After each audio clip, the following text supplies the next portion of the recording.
sekalipun kita ini banyak dosa, tapi sesungguhnya Allah itu sangat sayang kepada hambanya.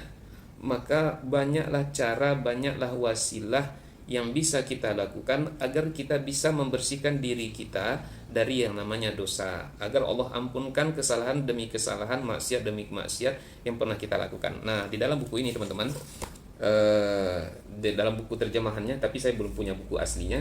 Dalam buku terjemahan ini ada dijelaskan 38 cara untuk menghapus dosa. Artinya, sebanyak apapun dosa kita, selagi kita mau berusaha untuk menjadi yang terbaik, maka banyak pintu, banyak wasilah, banyak hal yang bisa kita lakukan agar dosa-dosa kita itu Allah ampunkan, karena memang Allah itu Ghafurur Rahim. Allah Maha Pengampun lagi Maha Penyayang.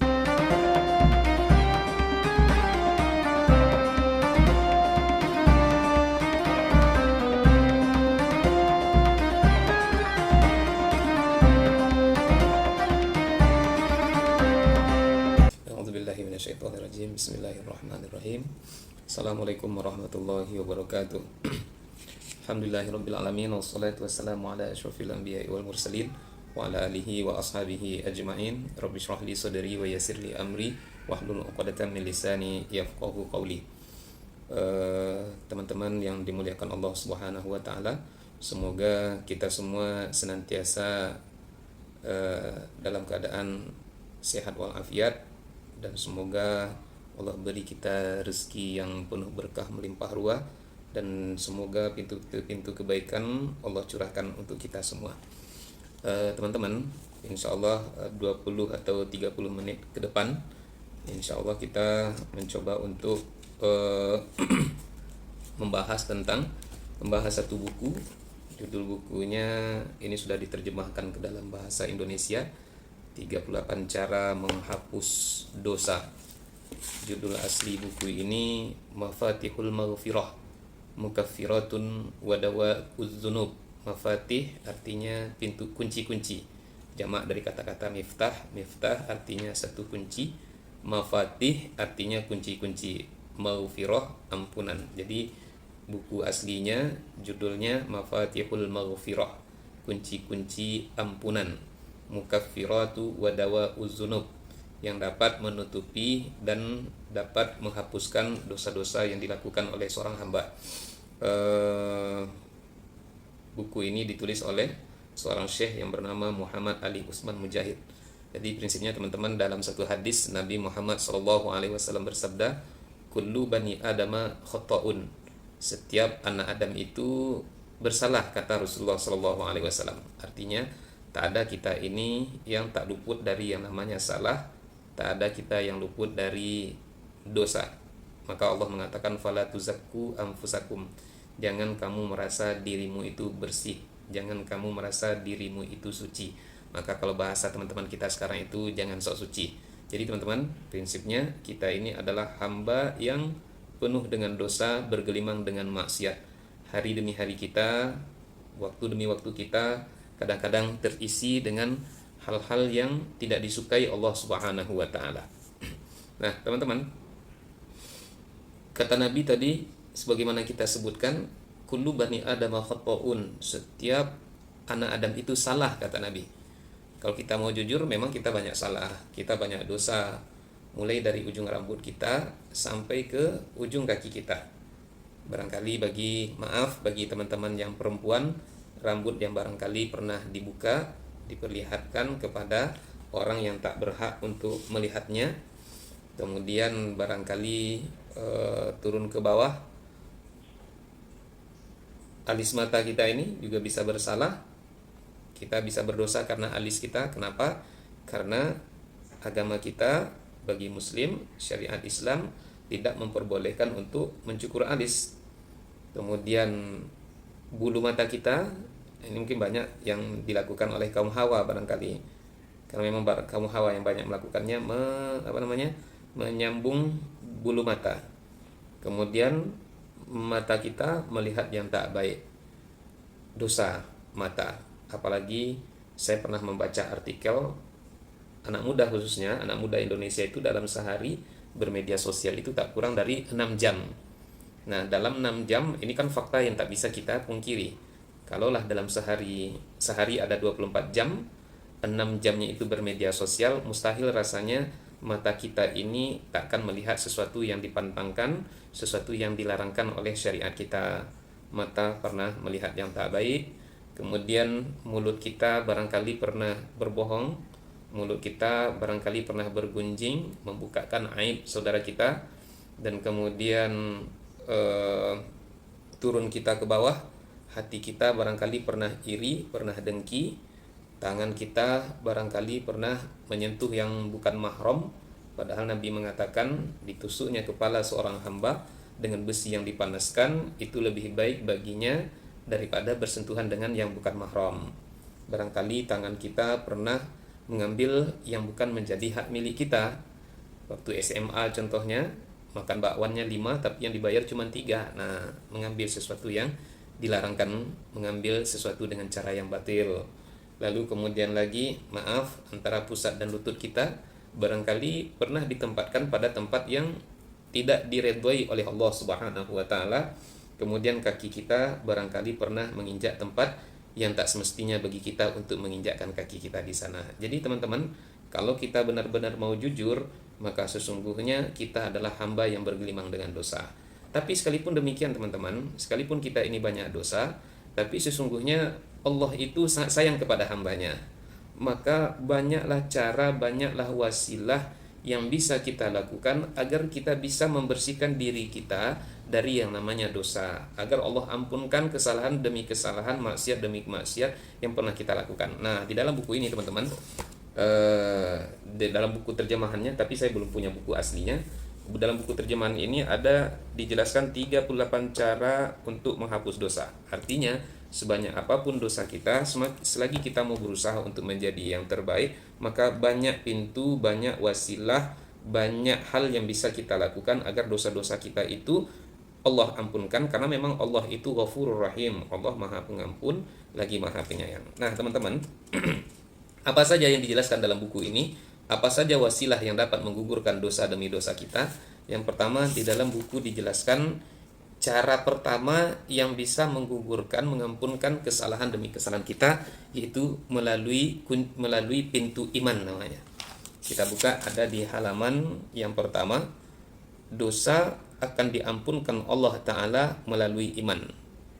Dalam surat Al-Ankabut surat yang ke-29 ayat yang ke-7, Allah Subhanahu wa taala berfirman. Jadi teman-teman, buku ini hanya berisi terjemahannya aja. Jadi teks bahasa Arabnya itu tidak dimasukkan di sini. Teks ayat bahasa Arab, hadis yang berbahasa Arab tidak disebutkan, artinya saja, karena memang niat kita hanya untuk belajar santai dan mudah dipahami. Dan juga untuk mempersingkat waktu kita targetkan dalam waktu sebulan buku ini sudah selesai.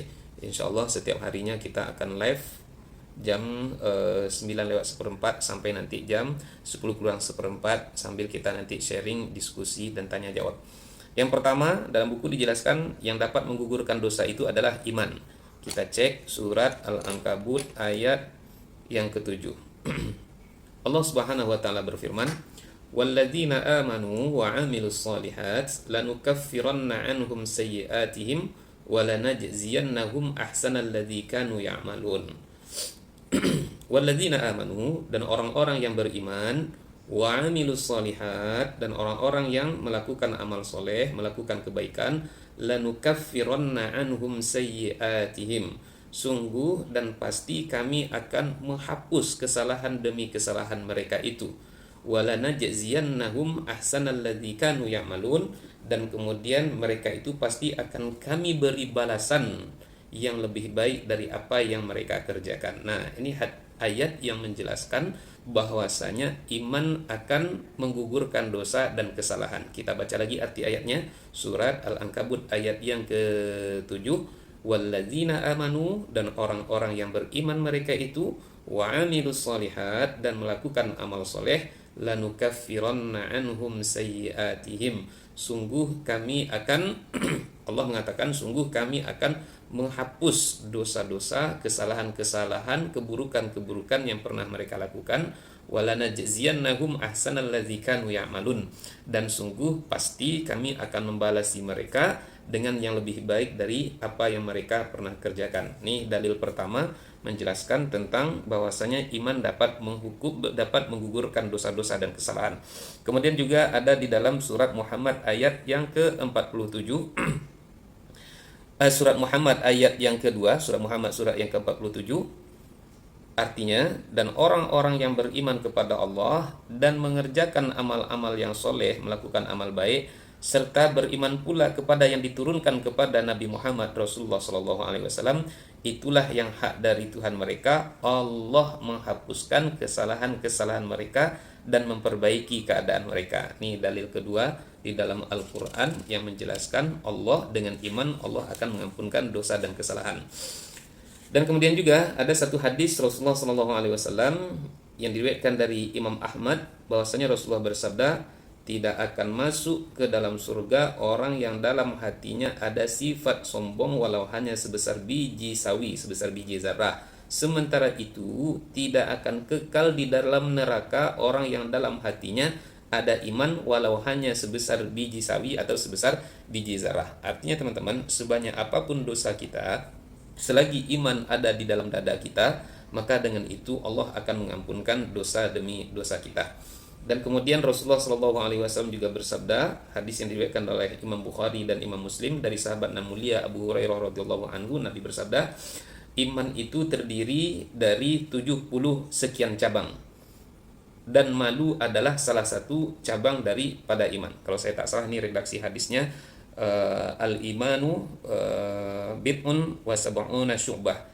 Iman itu ada 70 sekian cabangnya. Bid'un itu dalam bahasa Arab kata yang menggambarkan antara 3 sampai 9. Jadi iman itu ada lebih kurang 70 sekian, ada 73 sampai 79. Ulama menjelaskan syu'batan ada 70 sekian cabangnya. Kata Nabi, afdaluha, yang paling afdol, yang paling utama dari iman itu qaulu la ilaha illallah, ucapan seorang hamba yang mengatakan tidak ada Tuhan kecuali Allah, dan wa anna Muhammadar Rasulullah, bahwasanya Nabi Muhammad adalah Rasul dan utusan Allah. Dan kemudian kata Nabi wa imatatul adza 'anit thariq, membuang segala sesuatu yang mengganggu di jalan. Dan di ujung hadis Nabi katakan wal haya'u syu'batun minal iman, dan malu adalah bagian daripada iman. Nah teman-teman, iman dapat menggugurkan kesalahan, dan bahkan tadi dalam hadis Nabi SAW dikatakan selagi ada iman di dalam hati seorang insan, sekalipun dia punya dosa, pada akhirnya dia tetap akan dikeluarkan dari neraka. Dan kemudian di dalam buku ini dijelaskan, Imam Al-Baihaqi mengemukakan iman itu ada 77 cabangnya. Apa saja cabang iman yang 77 itu? Ini panjang insyaallah, selesai. Yang pertama, iman kepada Allah. Yang kedua, iman kepada Rasul. Yang ketiga, iman kepada malaikat. Dan yang keempat, iman kepada Al-Quran yang diturunkan kepada para Rasul. Iman kepada kitab yang diturunkan kepada Rasul, kepada Rasulullah, Al-Quran. Kemudian kepada Taurat kepada Nabi Musa, Zabur kepada Nabi Daud, Injil kepada Nabi Isa. Dan kemudian iman kepada takdir, apakah yang baiknya dan yang buruknya. Dan kemudian keenam, iman kepada hari akhirat. Cabang iman kita biasanya tahu nih, rukun ini kan yang enam ini kan rukun iman nih. Dan tapi tadi kata Rasulullah, iman itu kan 70 sekian cabangnya. Maka Imam Baihaqi mengatakan ada 77 cabang iman. Nah, yang ketujuhnya beriman kepada hari berbangkit. Yang kedelapan membenarkan adanya mahsyar. Dan yang kesembilan membenarkan bahwa surga adalah tempat yang disediakan untuk orang-orang yang beriman, dan neraka adalah tempat kembalinya bagi orang-orang yang ingkar dan kufur kepada Allah Subhanahu wa taala. Kemudian yang ke-10, bagian dan cabang dari iman itu juga mencintai Allah Subhanahu wa taala. Yang ke-11, takut kepada siksaan Allah. Dan yang ke-12, selalu berharap rahmat kepada Allah Subhanahu wa taala. Ke-13, bertawakal kepada Allah Azza wa Jalla. Yang ke-14, mencintai Nabi Muhammad SAW. Dan kemudian yang ke-15, mengagungkan dan menghormati Rasulullah SAW. Ini ada sedikit penjelasan. Sikap ini lebih tinggi daripada sekedar cinta, karena tidak semua orang yang dicintai itu diagungkan, kecuali rasa cinta yang diberikan oleh seorang anak kepada ayahnya. Meskipun demikian, cintanya hanya sekedar memuliakan, tidak sampai pada tingkat mengagungkan. Seorang anak akan mencintai ayahnya. Rasa cintanya mencakup rasa hormat dan mengagungkan. Kadang-kadang seorang tuan majikan mencintai budaknya, tetapi tidak sampai mengagungkannya. Demikian juga hamba sahaya yang mencintai dan mengagungkan tuan atau majikannya. Dari sini kita dapat memahami bahwa mengagungkan lebih tinggi daripada sekedar mencintai. Yang ke-16, memelihara agama Islam. Yang ke-17, bagian daripada cabang iman yaitu menuntut ilmu. Yang ke-18, bagian daripada iman menyebarkan ilmu dan tidak menyembunyikannya. Yang ke-19, mengagungkan Al-Quran, diantaranya dengan mempelajari dan membacanya sambil merenungkan kandungannya, mengharamkan segala yang diharamkan Allah dan menghalalkan segala yang dihalalkan di dalam Al-Quran. Yang ke-20, cabang dari iman itu adalah bersuci, diantaranya dengan cara berwudu. Yang ke-21, cabang dari iman mendirikan ibadah solat dan selalu menjaganya. Yang ke-22, membayar zakat. 23, puasa di bulan Ramadan. Yang ke-24, beriktikaf di 10 hari terakhir Ramadan. Yang ke-25, melaksanakan ibadah haji. Yang ke-26, berjihad di jalan Allah. Yang ke-27, memperkuat dan memperkukuh kesabaran di jalan Allah. Yang cabang iman yang ke-28, konsisten dalam menghadapi musuh dan tidak berpaling ketika perang sedang berkecamuk. Yang ke-29, membagikan seperlima dari harta rampasan perang kepada imam atau pemimpin dan membagi-bagikannya kepada para prajurit yang berhak untuk menerimanya. Bagian cabang dari iman yang ke-30, memerdekakan budak dan mendekatkan diri kepada Allah dengan cara itu. 31, membayar kafarat atau denda wajib karena melakukan pelanggaran yang terdiri dari 4 poin, yaitu kafarat karena membunuh orang, kemudian kafarat karena meninggalkan puasa, kemudian kafarat karena zihar, dan kafarat karena melanggar sumpah. Yang ke-32, iman itu cabangnya menepati janji. Yang ke-33, bagian daripada iman adalah memelihara lidah. 34, bagian daripada iman mensyukuri nikmat Allah. 35, jujur dan menunaikan amanah kepada ahlinya. 36, menghormati jiwa dan tidak memperlakukannya dengan semena-mena. 37, menghindari zina dan menjaga diri dari itu. 38, tidak mengambil harta dengan jalan yang haram seperti mencuri dan merampok. 39, menjaga makanan dan minuman seperti menghindari konsumsi darah, daging babi dan binatang yang disembelih bukan atas nama Allah, khamar, serta segala macam yang memabukkan dengan segala ragamnya, dengan segala mereknya barangkali. 40, menghindari pakaian dan peralatan atau perabot yang tidak diperbolehkan oleh Islam. Ini bagian daripada iman juga, teman-teman. Yang ke-41, menghindari permainan dan senda gurau yang hanya bertujuan buang-buang waktu, termasuk nyanyian-nyanyian erotis yang membangkitkan syahwat dan birahi biologis yang pada saat ini sudah merajalela bagai api dalam tungku. Wal'iyazubillah. Yang ke-42, cabang dari iman, hemat dalam memberi nafkah dan tidak memakan harta orang lain dengan cara yang batil. 43, menganjurkan agar menghindari kebohongan dan iri hati. 44, cabang iman yang ke-44, menghormati hal-hal orang banyak, diantaranya tidak menuduh wanita baik-baik melakukan perbuatan keji. 45, ikhlas dalam beramal dan meninggalkan riya. 46, bahagia dengan kebaikan dan menyesali kesalahan. 47, cabang iman yang ke-47, mengatasi dosa dengan segera bertobat. 48, berkurban dan lain-lain untuk mendekatkan diri kepada Allah. 49, patuh dan taat kepada pemimpin selama tidak membawa kepada kemaksiatan. 50, selalu menjaga jamaah atau kebersamaan. 51, berhukum dengan adil. 52, menyuruh kebaikan dan melarang kemungkaran. 53, saling tolong menolong dalam hal kebaikan dan takwa serta tidak menolong dalam permusuhan. 54, malu. 55, berbakti kepada kedua orang tua. 56, menyambung tali silaturahmi. 57, berakhlak mulia. 58, berbuat baik kepada budak hamba sahaya, dan saat ini termasuk berbuat baik kepada pembantu atau sopir atau karyawan barangkali.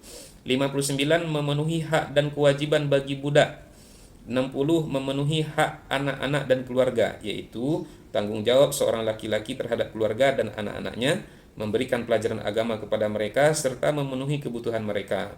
61, mendekati orang-orang soleh, mencintai mereka dan menyebarkan salam. 62, cabang iman yang ke-62, menjawab salam. 63, membezu orang sakit. 64, melaksanakan sholat jenazah. 65 menjawab orang yang bersin. 66 menjauhi orang kafir dan orang yang suka berbuat kerusakan serta berlaku tegas terhadap mereka. 67 menghormati tetangga. 68 memuliakan tamu. 69 menutupi kekurangan atau aib orang lain. 70 sabar dalam menghadapi musibah. Kemudian cabang iman yang ke-71 zuhud.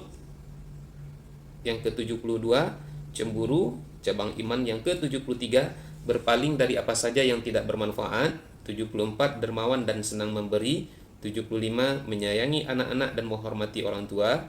76 mendamaikan pertikaian dan perselisihan yang boleh jadi disebabkan oleh pembunuhan, perebutan harta atau sebab-sebab lain yang mengakibatkan rusak dan renggangnya hubungan ukhuwah atau persaudaraan serta terputusnya kasih sayang.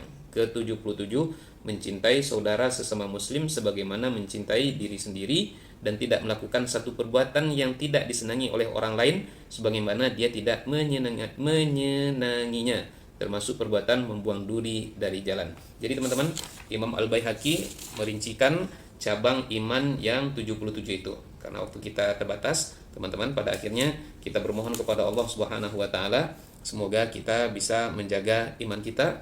Pada akhirnya Allah hidupkan kita dengan iman dan kemudian Allah juga cabut nyawa kita dalam keadaan beriman. Kembalinya kita kepada Allah dalam keadaan husnul khotimah. Tema kita 38 cara menghapus dosa, maka satunya sudah kita bahas, apa dianya yang dapat menggugurkan dosa. Poin pertama dalam buku ini dijelaskan yaitu dengan iman, sebagaimana ayat-ayat dan hadis-hadis telah kita paparkan tadi. Di antaranya tadi surat Al-Ankabut ayat 7, walladzina amanu wa amilus solihat lanukaffiranna anhum sayyi'atihim wa lanajziyannahum ahsanal ladzi kanu ya'malun.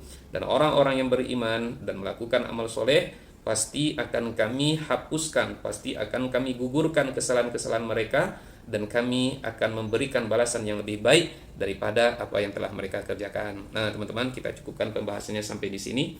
Lalu kemudian kita coba diskusi. Kalau ada yang mau bertanya kita persilahkan. Kalau tidak, oh ya, banyak pertanyaannya. Saya dulu sering ikut kajian Tu Guru, tapi tak berani nak berfoto, takut suul adab. Masya Allah. Bang Jafat Ali Z, saya sebenarnya bukan siapa-siapa. Saya pun sampai sekarang masih dalam keadaan, masih dalam belajar. Jadi anggap aja saya ini sebagai sahabat. Kapanpun abang nak minta foto, foto aja kita ramaikan. Masya Allah, saya senang dengan, karena bagi saya siapapun, saya akan berteman dengan siapa saja, termasuk dengan murid-murid saya pun. Bahkan saya sama teman-teman itu ya cukup panggil saya abang, atau mau panggil sebut nama, panggil nama saya langsung pun tak masalah. Begitu Bang Jafat. Ini supaya lebih dekat, nantinya harus touring kita nanti nih Bang. Kapan ada waktu nanti bisalah kita touring bareng nanti ini. Masya Allah, jazakumullah khair teman-teman yang sudah bergabung. Izin kami pamit. Kita tutup dengan doa kafaratul majlis. Subhanakallahumma wa bihamdika asyhadu an la ilaha illa anta nastaghfiruka wa natubu ilaik. Wassalamualaikum warahmatullahi wabarakatuh.